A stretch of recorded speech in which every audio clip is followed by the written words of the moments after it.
So friends, a Ronald Reagan-appointed judge just issued an opinion for the ages, ruling that Donald Trump and his administration's efforts to deport Palestinian academics is a deliberate and unconstitutional act on free speech, and it's designed to, quote, strike fear in students and to chill campus protests.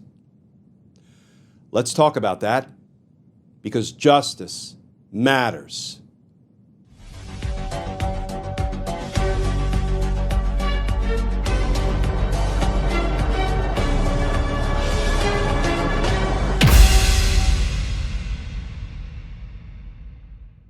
Hey all, Glenn Kirshner here. So friends, Donald Trump's blatant unconstitutionality was just called out in a 161-page ruling by Reagan-appointed federal court judge William Young. But it wasn't just Trump's violations of the Constitution that Judge Young called out. He also called out Trump's, quote, bullying, his, quote, hollow bragging, and his, quote, palpable misunderstanding regarding how government cannot seek retribution for speech that he, Trump, despises. Thank you, Judge William Young.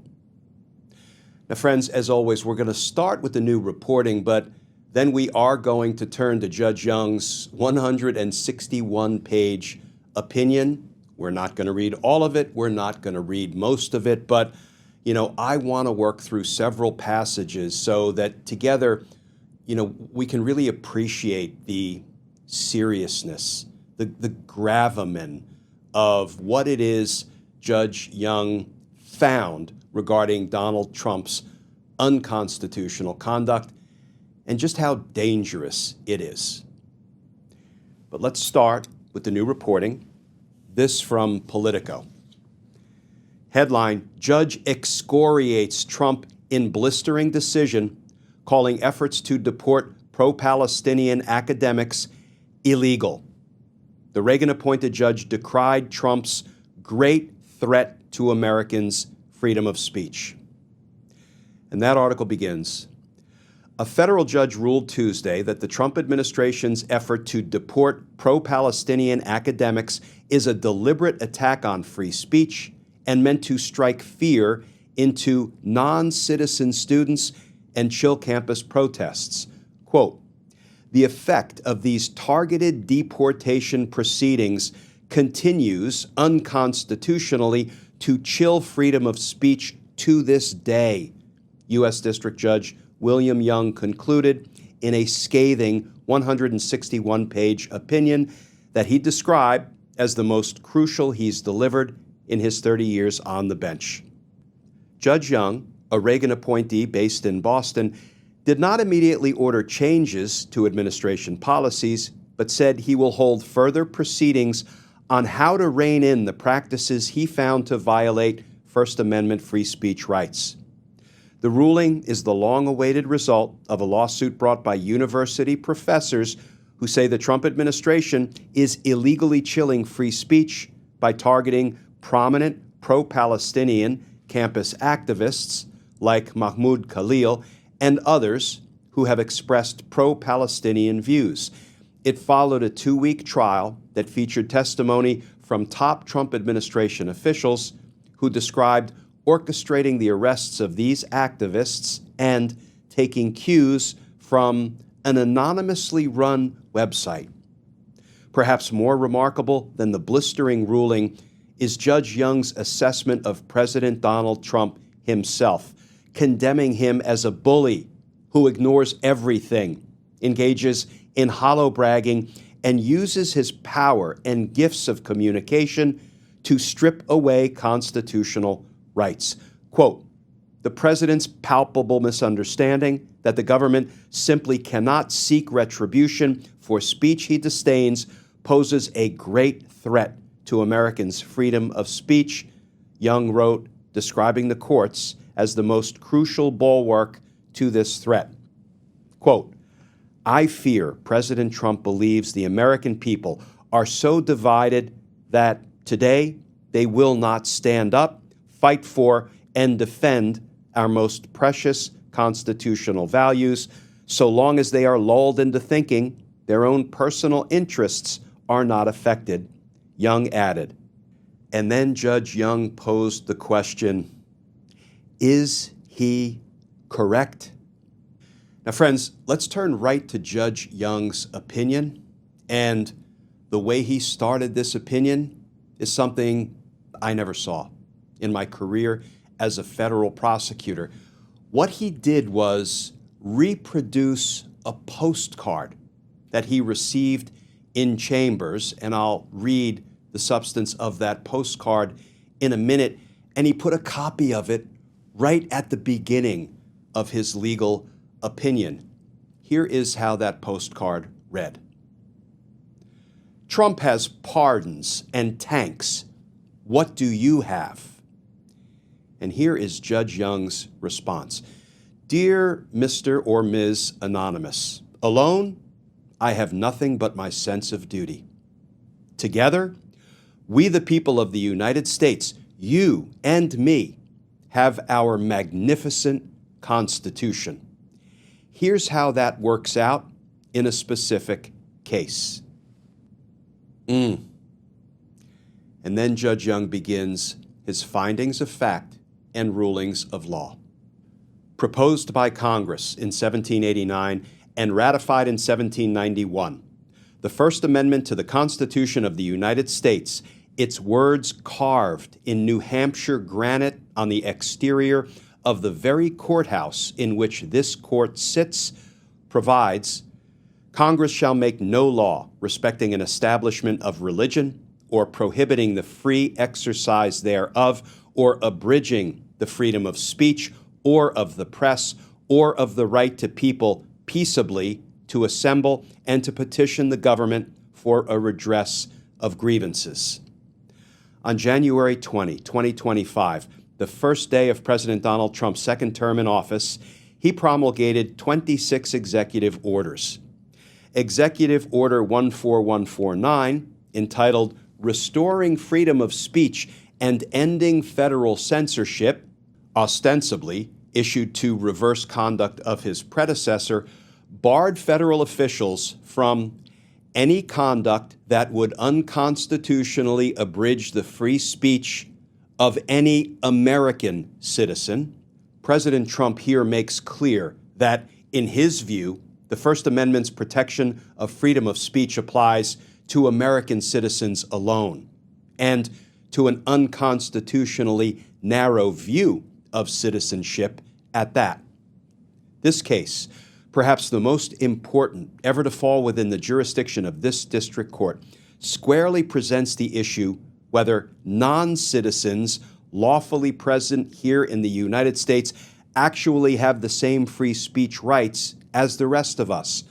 The court answers this constitutional question unequivocally: yes, they do.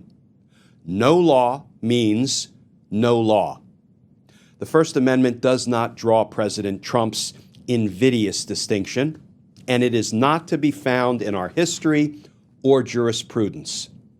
No one's freedom of speech is unlimited, of course, but these limits are the same for both citizens and non-citizens alike. With this Constitution ruling firmly undergirding its approach, the court here held a full hearing and a 9-day bench trial, meaning a trial to a judge alone, not a jury, on the issue of whether the rights of these plaintiffs to constitutional freedom of speech have been unconstitutionally chilled by the deliberate conduct of any or all of these public official defendants.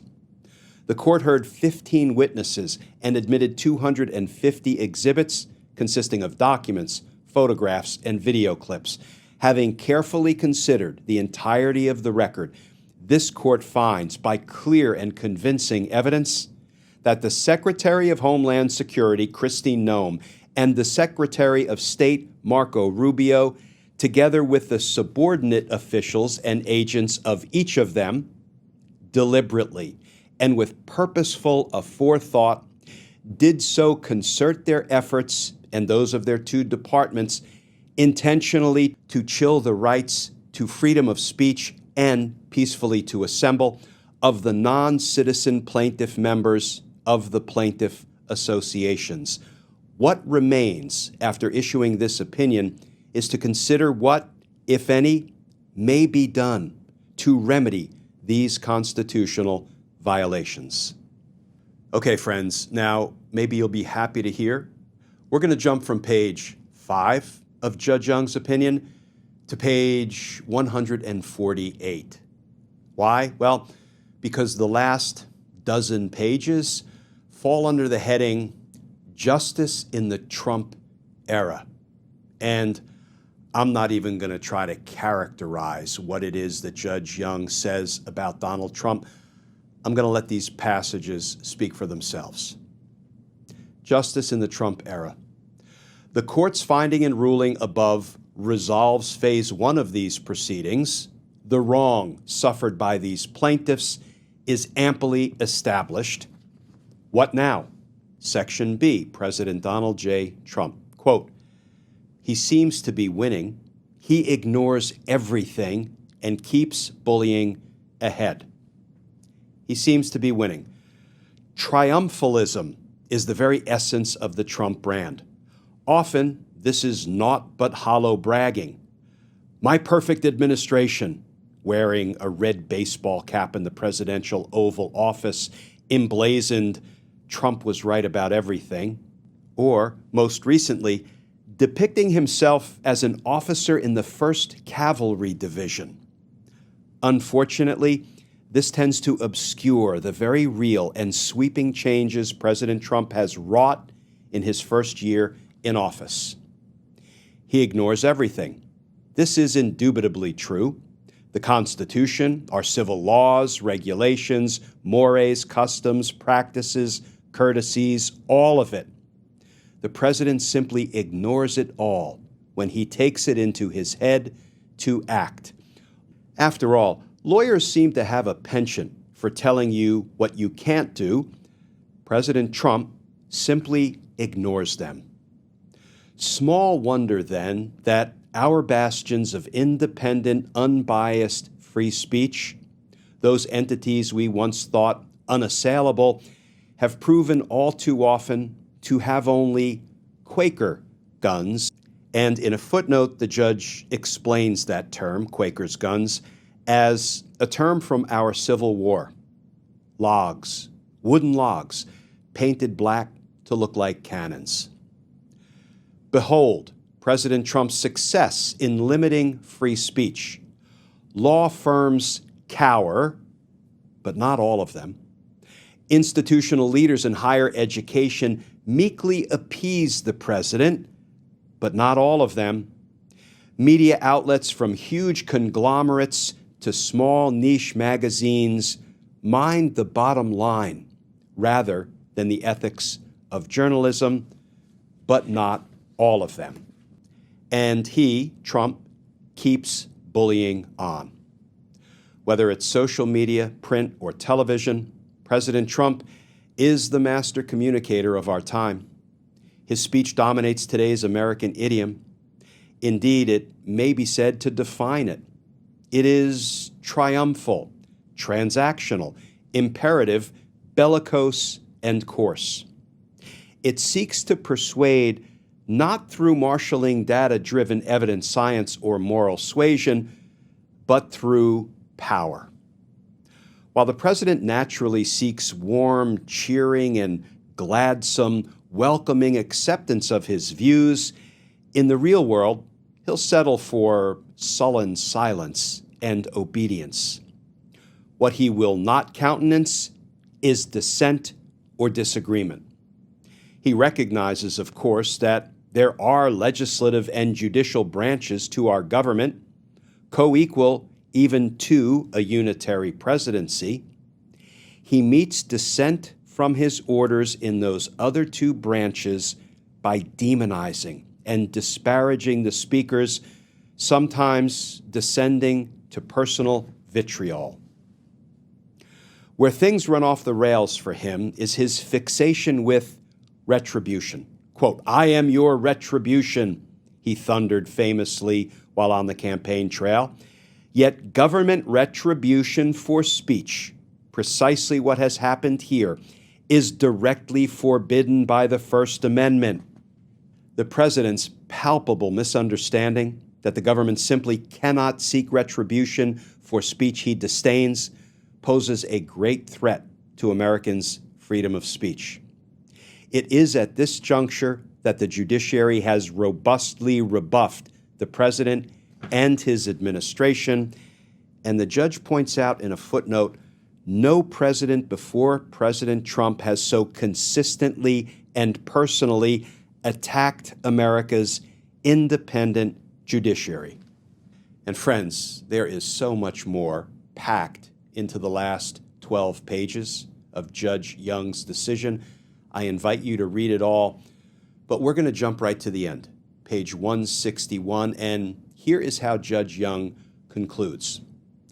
A hearing on remedy will promptly be scheduled by the court. And then, friends, remarkably, Judge Young ends his lengthy opinion with a callback to page 1 and that obviously threatening language that he reproduced from that postcard that was sent to him anonymously, saying, "Trump has pardons and tanks. What do you have?" And here is how Judge Young ends his 161-page opinion.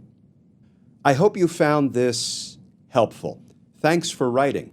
It shows you care. You should. Sincerely and respectfully, Bill Young. P.S. The next time you're in Boston, the postmark on the card is from the Philadelphia area, stop in at the courthouse and watch your fellow citizens sitting as jurors reach out for justice. It is here, and in courthouses just like this one, both state and federal, spread throughout our land, that our Constitution is most vibrantly alive. For it is well said that where a jury sits, there burns the lamp of liberty. And friends, I think it's appropriate for Judge William Bill Young to get the last word. Because justice matters. Friends, as always, please stay safe, please stay tuned, and I look forward to talking with you all again tomorrow.